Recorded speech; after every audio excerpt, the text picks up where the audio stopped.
I think part of it is just that misery loves company, right? And they're easy targets. These adults who have probably never fit in much in their lives, see them as easy targets.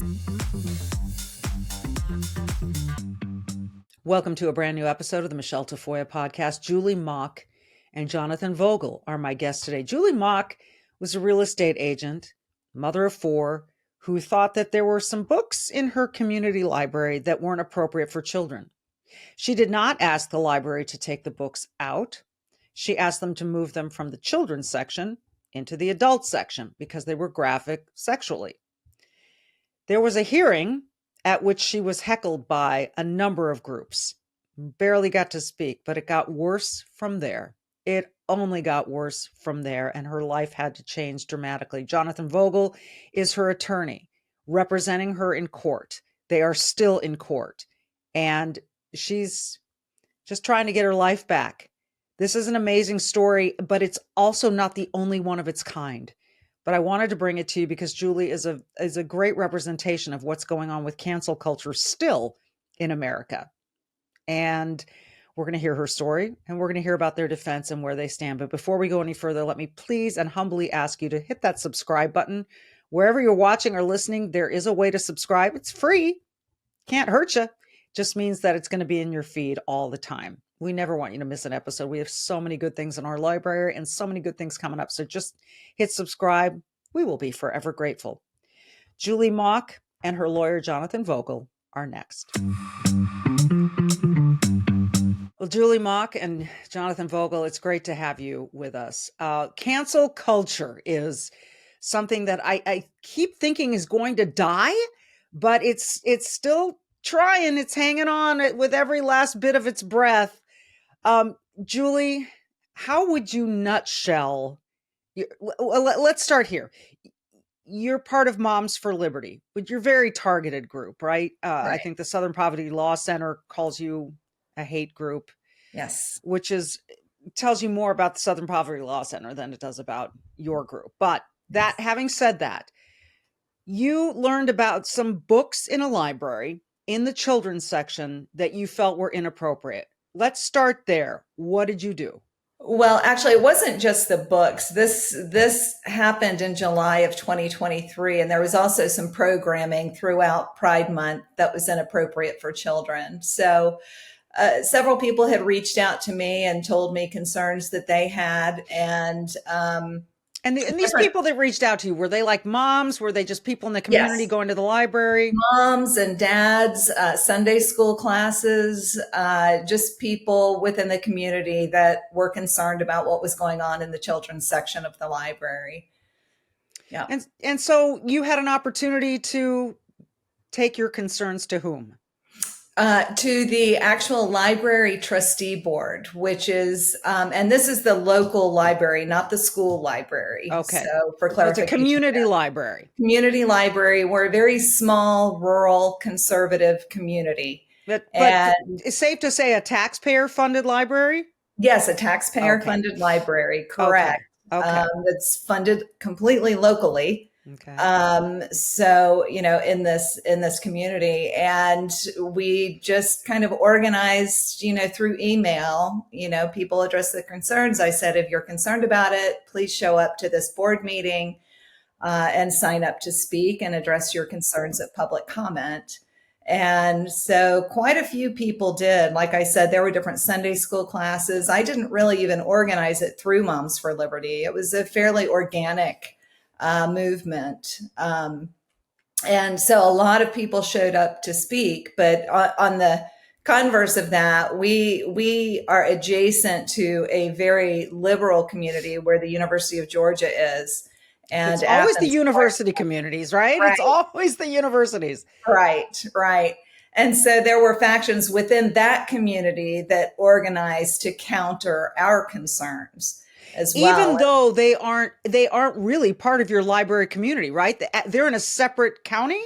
Correct. They're in a separate county. We are part of the same library system. Okay. But the actual libraries are funded locally, through the taxpayers. All So, but right. So they they were decided to come to that same meeting and counter right. protest. Right.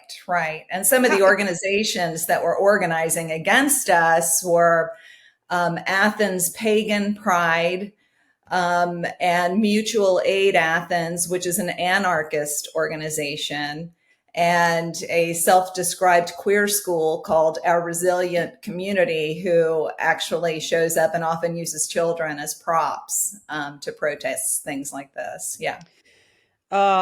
Yeah. Okay. So how would you describe what happened at that meeting? Take us into that room and sort of paint the picture. What was it like in there? How receptive was the board, and what were you up against as you spoke? It was bizarre, really. You could tell that a lot of the people, like I said, weren't from our very conservative community. There are a lot of trans folks there, and like I said, trans kids holding, signs, and things like that. It was for a small town library board meeting. There were over 100 people. I mean, there are only 40,000 people in our entire county. So we're very small. That And is this was, small. Yeah. yeah, ended up being a very huge event for this small community. And clearly a lot of the people were not from there. My name is known because of the Moms for Liberty, and I ran for school board here a couple years ago. So my name is kind of known. They were kind of organized against me, kind of targeting me. People had crossed my name off the speaker list, not wanting me to speak. And that became an issue at the beginning of the board meeting, and they elected to go ahead and allow me to speak, even though my name had been crossed off. And one of the trans people who is also a party to this, one of the defendants, was very focused on me and kept walking up behind me with her sign. While you And were speaking. just even before the meeting started, just made Okay. very sure that she was sitting right behind me, and I knew that she was there. And she's a woman with a full beard, and was holding a sign that said "Joy is all ages." And then the reverse of the sign, she's part of the Mutual Aid Athens community, the anarchist community. And the back of the sign said "Stop Cop City," which was referencing, the police training facility in Atlanta. So this is part of what she does. So yes to trans books, no to Law and Order is basically Right. what her stance was. Right. Okay. What can you tell us, Julie, and Jonathan, I'm going to get to you, I promise. Julie, what can you tell us about the nature of these books that people were concerned about, and where were they in the library, and what were you asking for? Well, one of the books, this book in particular, there were several that were questioned, but the way that the library board addresses these concerns is they'll only look at 5 books, I believe it is, a quarter. So, it would take forever to go through all of the, these salacious books in there. But this particular book was called Flamer. And on a national level, it's received a lot of feedback from different parents, just because it's so vulgar. The language alone should preclude it from being in the children's section. But it was in the children's section. Right. And it's about a Boy Scout who is at camp and having, thoughts about being gay. And it's just very vulgar. You can imagine. Well, here's a quick overview from I don't know if I guess this is from Goodreads. Flamer is a 2020 graphic novel that tells the autobiographical story of 14-year-old Aiden Navarro. Set in 1995 at a Boy Scout summer camp, the book explores Aiden's struggles with self-acceptance and his burgeoning sexuality. Aiden is already an outsider due to his biracial heritage and chubbier build, making him an easy target for bullies and his abusive father. Okay. Right. And so fine until it gets to the explicit parts, right? And being a graphic novel, were there it's a graphic novel, so it's almost like it's a comic book in book form, with pictures depicting what they want you to see. It's just and were the pictures, in your opinion, inappropriate for kids? Yes. Okay. Yeah. They were. Okay. So you just wanted you didn't want what were you asking them to No, do with the book? the only thing that was being asked was that particular book be moved to the adult section. Okay. And for books like that to be required to have adult parental consent for children to check out. Okay. We don't want kids, that are just in there looking for something, more innocuous, actual reading material to stumble across that book. It's just highly inappropriate, So how did your address to this school, this library board go? Were you able to speak, and were you interrupted? I was definitely interrupted. I started to speak, and as I went on in my public comments, I was jeered at, yelled at, hissed at. It was bizarre. It really was. It was just this pervasive evilness in the room, and like I said, they were very, honed in on me. So we had to stop my time. I asked the board to stop my time so that I could continue. And I didn't get to finish my public comments, but why? It was because I ran out of time. They only allow you 2 minutes. I think that day it was 2 minutes. They had originally said 3, and then I think they cut it back to 2 because there were so many speakers. And I had, I had to stop when they were jeering at me and everything, and ask them to stop my time. And when they started it back, I still didn't have time to finish. So, Jonathan, why don't you describe how did Julie's life change after that night? Yeah, Michelle, thank you. It was very difficult for Julie after that night because people were contacting her real estate broker. She's a real estate agent, and in Georgia, real estate agents can practice real estate only through an affiliation with a broker. And her broker was contacted and was told false things about what Julie had said at the library. And that created a lot of stress for Julie and her broker, who told her he thought he was going to release her.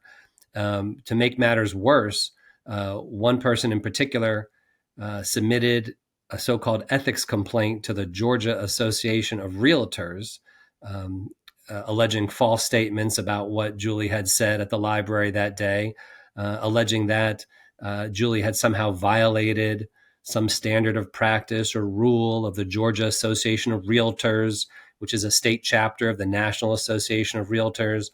So in the short term, Julie had to be concerned about her ongoing employment, and she had to be concerned about responding to a complaint that had been submitted by the Georgia Association of Realtors. So if they were filing false statements, if they were claiming things that weren't true, that meeting was recorded, was it not? Wasn't there a very simple way to disprove what these people were saying?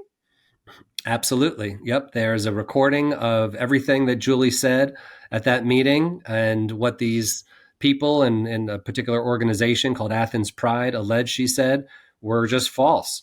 And when Julie had her proceeding in front of the Georgia Association of Realtors, initially a 3-realtor panel found her responsible for violating some rule about hate speech, even though Julie did not engage in hate speech and she was not engaged in the practice of real estate at the time that she was at the library. Fortunately, that ridiculous ruling was overturned by an appellate board of the Georgia Association of Realtors, and Julie was cleared of any alleged wrongdoing. Why do you think they caved, Julie? Why do you think that initial group said you were guilty of hate speech? I'm not really sure. I can tell you that some of the things that were said at the appeal hearing were rather shocking. And I think that some of the realtors who were selected to be there at the appeal hearing were possibly reluctant to sign off on that. One of the things is the chair from the original hearing made the statement that pedophiles are a protected class. So what I said violated their rights, pedophiles as a protected class.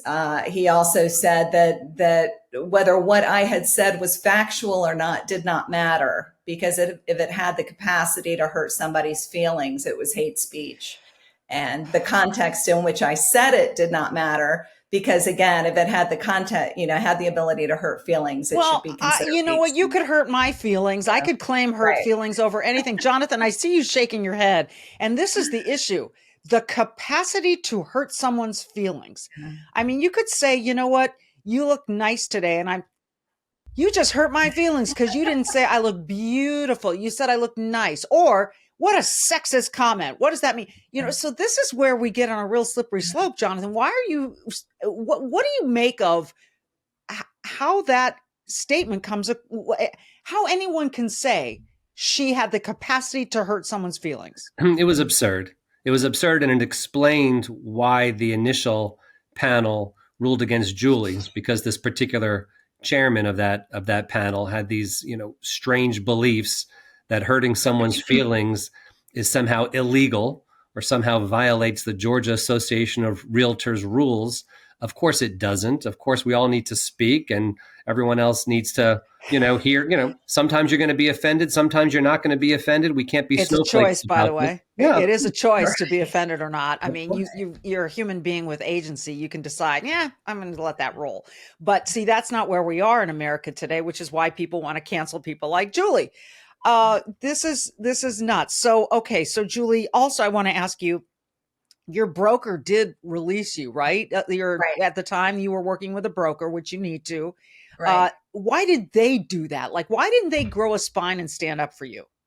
I wish I had the answer to that question, because he even went so far as to say that he agrees with everything I was fighting for. And he agrees with what I said, but he wants to retire someday, basically, and he has to protect his business. So it was all about backbone. It's entirely about backbone, and choices were made, and that was his choice.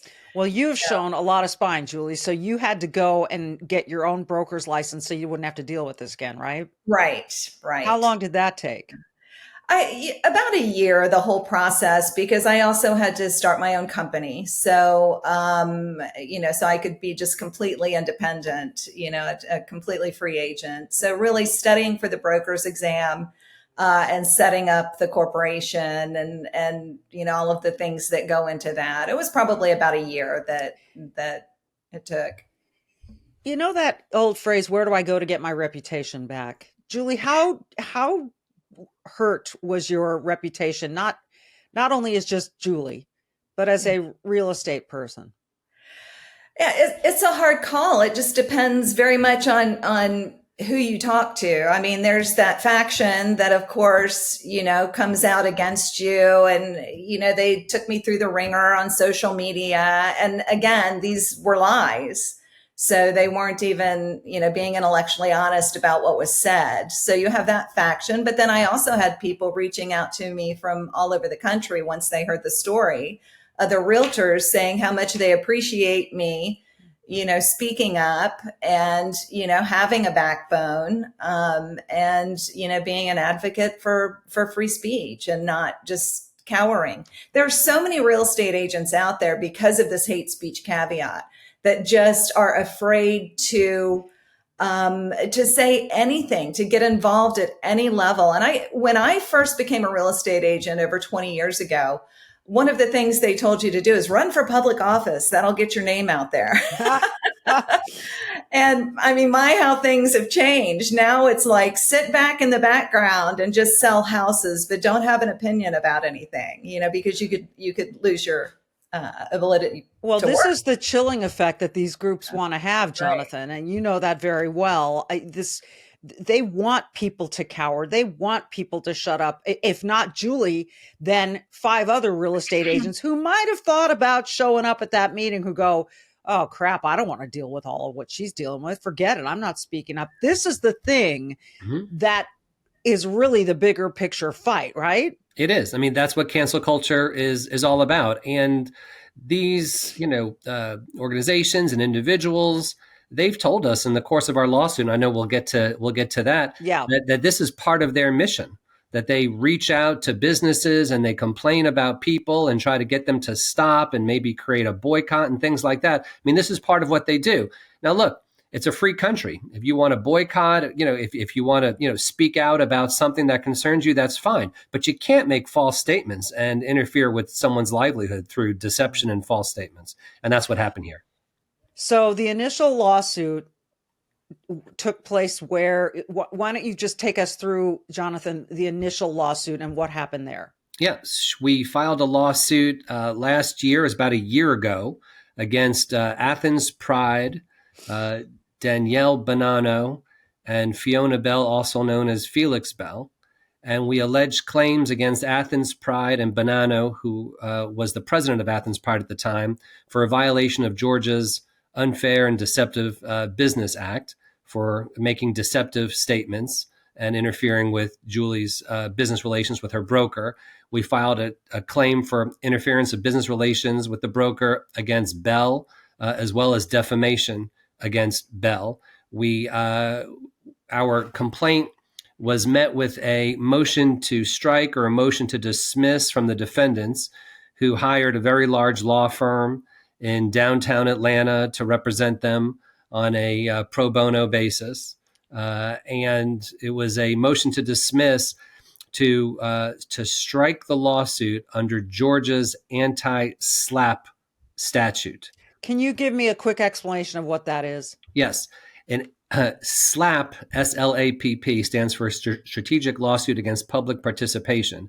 And some states, not all states, but some states have this type of law, an anti-SLAPP law, that enables a defendant to file a motion at the outset of a case alleging that the lawsuit is trying to stifle someone's First Amendment right to speech about an issue of public interest or public concern. And so this is ironic, isn't it? It is incredibly ironic that Julie was speaking at a public library about a very important issue, exercising her First Amendment rights. She's protecting children. And yet it's these folks who came after her livelihood with private communications to essentially her employer and a membership organization, who are wrapping themselves in the American flag, claiming First Amendment rights. So what happened? That case got thrown out, right? Yeah. So the judge, the trial judge in Athens, Clark County, dismissed the case. In other words, granted that motion to dismiss or to strike based on the anti-SLAPP law. We had a court hearing that went on for several hours, and we received a decision about a month later. So we have a right to an automatic appeal, and we've taken an appeal to the Georgia Court of Appeals, where the case is currently pending. Okay. And so when do you expect that to go to, like, the next move? What should we be looking for? The parties are briefing the case right now, which means they're filing their written documents and advocating. We have our next brief due in a couple of weeks. We expect to get a decision from the Georgia Court of Appeals by mid-July of this year. How many judges will be involved? It's a three-judge panel at the Georgia Court of Appeals, which comprises about 15 judges, but they listen to cases in 3-judge panels. Okay. And do we know anything about these judges that would tip the hat, give us a hint as to what might happen? Well, you don't want to read into it too much, but I'll say that we think it's a good panel for our case. Three judges who have a history of, diving into the cases, including very recently some anti-SLAPP cases that have come before the Georgia Court of Appeals. And so we feel good that these judges will understand the issues. Julie, I want to just dive in a little bit more to your life. And you're a mom, yeah? Mm-hmm. Yeah. How many kids? Mom of 4. And we currently have custody of my 6-month-old grandson. So I'm starting over. My kids are adults now. They range in age from 28 to 18, and now with the little baby that we have custody of. But my oldest daughter served in the Army and is now serving in the National Guard.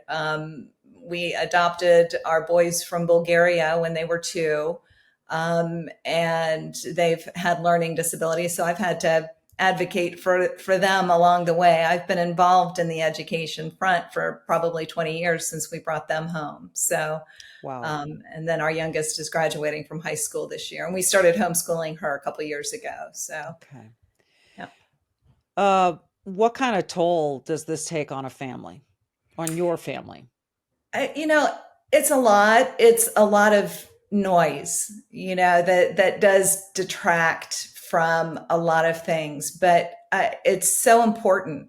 It's just important. And I think my children realize now as adults how important it is, and they see what's going on, and they understand the truth, and know the difference between right and wrong. And, so I would do it over again. I'm not shut up that easily. It's, I just dig my heels in deeper because it's just so obviously wrong. Yeah. Yeah. I think this notion about books, Mm-hmm. it's amusing to me. We took a summer trip to Boston and we went on the Harvard campus just for funsies. And there was a bookstore that said, "We sell banned books." And I thought, do you understand how stupid that statement is? If you're selling the books, they aren't banned. This is Right. Harvard. I thought you were smarter than that at Harvard. But I see it in airports, bookstores. We sell Yeah. banned books. It's like, okay, hold on. Right. Then the book is not banned. Right. So it's insane to me. Julie, final thing about this. Why do you think kids are being, I don't know if the word is targeted, Mm-hmm. but it seems to me that kids are in this line of disruptiveness to their innocence, that Yeah. people are looking to influence children outside of the home in a way that I don't recall as a child. What do you think, having seen the education system the way you have, what do you think's behind that? I think part of it is just that misery loves company, right? And they're easy targets. Kids who are, that feel awkward. Typically, teen years is an awkward time for children, so they become easy targets. They're just looking for a place to fit in. And these adults who have probably never fit in much in their lives, see them as easy targets. The bigger picture, obviously, is, pitting families against one another in Marxism. You start looking at the groups involved. Mutual Aid Athens, who's an anarchist organization who has roots with It's Going Down, and some other dangerous groups that are anti-government. So it's ultimately about pitting children against families and breaking up the nuclear family, and a hate for Christianity and people who, people of faith.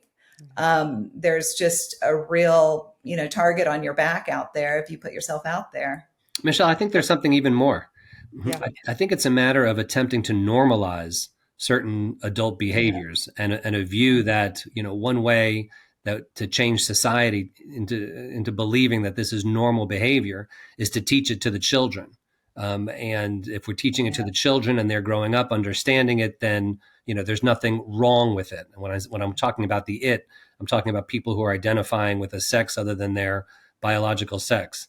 And so I think they're trying to get to the children to normalize this behavior. Yeah. And not just normalize that, but also normalize pedophilia, which is one of the. It's not pedophilia, it's minor attracted Right. persons. It's a sexual orientation, according to the chair of the original ethics panel. It's part of it is normalize, trying to get a foot in for that as well. That one is a little terrifying. Listen, we all know it's out there, but we need to call it what it is, and we need to protect kids from it. Right. Not say that, it's okay to be attracted to minors. I mean, if you are, you are. But that's an issue that's separate from the kid. Like, protect the kids. Right. I mean, it's pretty simple to me. All right. Well, we're going to be watching this case. Julie, how's business? Are you doing okay?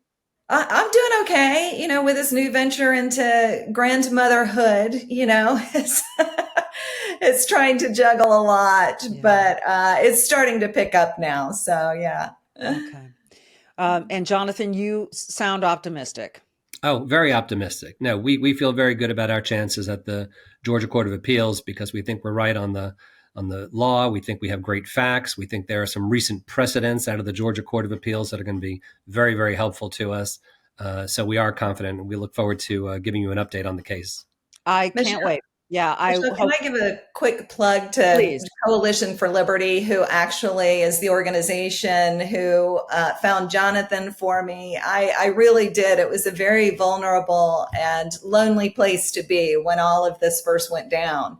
And I would not have the representation that I have without Coalition for Liberty and Doug Turpin. And honestly, I don't feel like I would have prevailed on appeal without them. So this could have looked a lot different for me if it weren't for them. Yeah, and I'm so grateful for organizations like this Yes. that because not everyone can afford just to go to court and do Right. all of this stuff without actual representation. So certainly it sounds like you're the people yelling at you have representation from a big law firm in Atlanta.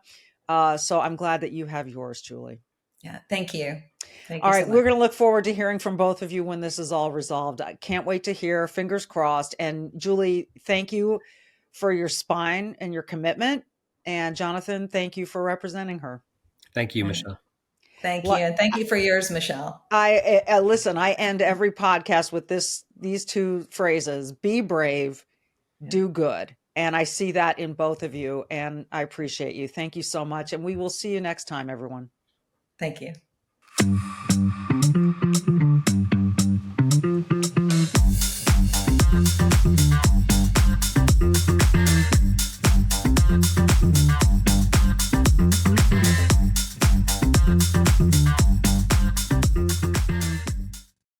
Hey, you can keep up with the Trump administration when you subscribe to the Trump Report. It's an email that brings you daily highlights from the Oval Office right to your inbox 5 days a week. Subscribe today at SalemPodcastNetwork.com/Trump.